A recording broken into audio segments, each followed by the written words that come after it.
ज्यादा सीधे मत बनो। सीधे पेड़ जल्दी काट लिए जाते हैं।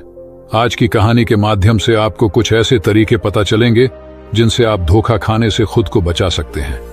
भावनात्मक रूप से कमजोर आदमी का लोग हमेशा फायदा उठाते रहते हैं। हम सब ने देखा होगा, अपने आसपास जो भी इंसान नर्म दिल का होता है, यानी कि भावनात्मक रूप से करुणावान होता है, वह अपनी करुणा से बस दूसरों की सहायता तो कर देता है, लेकिन बदले में उसे हमेशा धोखा ही मिलता है। तो क्या एक इंसान को भावनात्मक नहीं होना चाहिए? क्या उसे दूसरों पर भरोसा नहीं करना चाहिए? दूसरों की सहायता नहीं करनी चाहिए?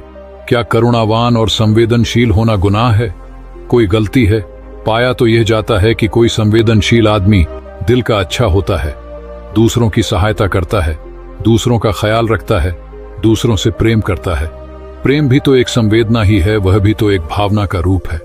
तो क्या प्रेम करना भी गलत हो जाता है? और यह तो आप सबको पता होगा कि प्रेम तो आध्यात्मिक साधना का एक बहुत महत्वपूर्ण कदम है। तो किस प्रकार एक इंसान समाज में संवेदनशील, करुणावान और दयालु, यानी कि एक अच्छा आदमी बनकर रह सकता है, ताकि लोग उसका फायदा भी ना उठा पाए और वह अपने मन की अच्छाई, अपने मन की कोमलता, करुणा सब कुछ बरकरार भी रख सके। एक बार एक युवा लड़का जंगल के पेड़ों पर मुक्के मार रहा था। वह बड़े जोर जोर से मुक्के मार रहा था। वह अपने मन का गुस्सा निकालने की कोशिश कर रहा था। शायद उसको किसी ने धोखा दिया था या फिर उसके साथ बहुत बुरा हुआ था, जिससे वह बहुत ज्यादा परेशान था। उसे कहीं भी शांति नहीं मिल रही थी। वह लगातार उस पेड़ पर मुक्का मार रहा था, जिससे उसकी उंगलियां लहूलुहान हो चुकी थी। उसी जंगल में एक शीतल पानी का झरना था। वहां पर एक भिक्षु रोज संध्या समय स्नान करने आया करते थे। यह उनका नित्य का नियम था। आज जब वह भिक्षु इस रास्ते से स्नान करने के लिए उस जंगल में आया, तो उसने उस लड़के की हालत देखी। वह जोर जोर से चीख रहा था, रो रहा था और लगातार मुक्के मारे जा रहा था। उस लड़के के आसपास कोई मौजूद नहीं था। इससे उस भिक्षु को उस युवक की चिंता होने लगी। उसने सोचा कि कहीं मैं इसे ऐसे ही छोड़ दूं और कहीं ये आत्महत्या कर ले। तो ऐसे विचार आने के बाद भी वह कुछ नहीं बोला और लगातार उस युवक की तरफ देखे जा रहा था। भिक्षु एकदम चुपचाप खड़ा हुआ था। उसने युवक से कुछ नहीं बोला, कुछ नहीं कहा, बस वह उसको लगातार देखता रहा। कुछ देर तक तो उस युवक ने उस भिक्षु को नजरअंदाज किया, लेकिन कुछ देर बाद उसे अजीब सा लगने लगा। उसने सोचा, ना तो यह मुझे रोक रहा है और ना ही कुछ कह रहा है, यह तो बस मुझे देखे जा रहा है। इसका क्या मतलब है? बड़ा अजीब आदमी है।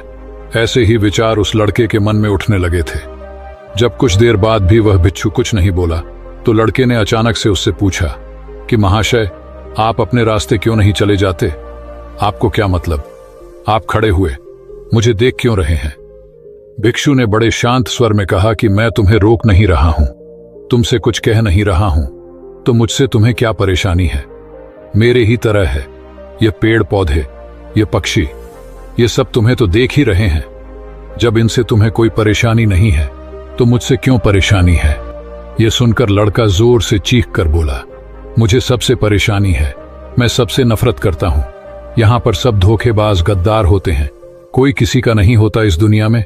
और इस तरह बोलते बोलते वह फूट फूट कर रोने लगा और रोए जा रहा था और भिक्षु उसे देखे जा रहा था।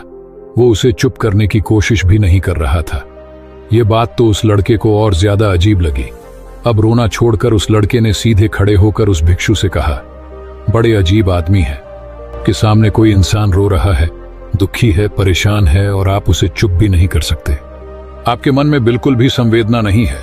बड़े अजीब और कठोर हृदय वाले साधु हैं। आपको अपने साधु होने पर खेद होना चाहिए।